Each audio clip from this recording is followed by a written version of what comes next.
Okay, welcome back to Lesson 12, Part 2, Renewing the Practice of Israel Education. And as you recollect, right now we're looking at a last vehicle for Israel education, the role of partnerships and person-to-person interactions. Okay, so until now, we've taken a look at the heart of those person-to-person relationships and those interactions, what people generally call the mifgash, the encounter between one person and another, an Israeli and someone visiting from abroad, or perhaps two people from the same culture. And as we argued in the first part of this lesson, one might think about those encounters as both a window and a mirror.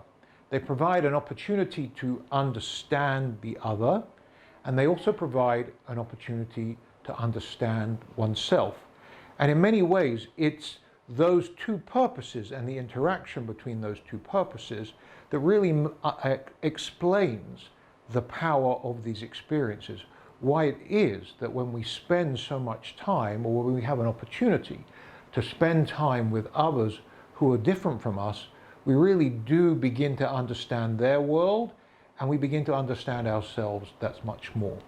Now, until now, most of our thinking about these issues has been in the abstract, and have talked about mifgashim as a general phenomenon, and we've talked about these encounters as something that is integral and in many ways as a signature practice of Israel education. Well, we want to add a little twist to that by taking a look at a recent study that asks who do these encounters serve? For whom and towards what end? A colleague of ours here at the Melton Center, Hagit Hakohen-Wolf, conducted a broad study of the different kinds of programs that create opportunities for interaction between Israelis of different ages and Jewish people from around the world of different ages.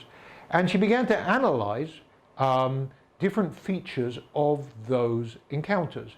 And one of the, I think, really valuable insights that Hakohen-Wolf kind of identifies in this analysis is that there are essentially two kinds of encounters, what she calls two paradigms.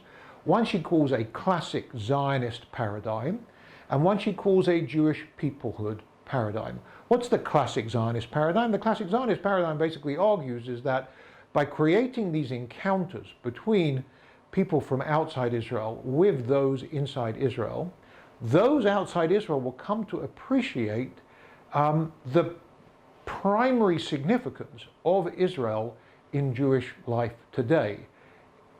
In a sense, the goal is to bring closer those from outside Israel to Israel, and perhaps even convince them of the value of becoming Israeli themselves. That's truly an extreme example of the Zionist paradigm in action. What Hakohen-Wolf points out is that there is a second kind of mifgash, or a second kind of encounter, and that works towards the goals of Jewish peoplehood.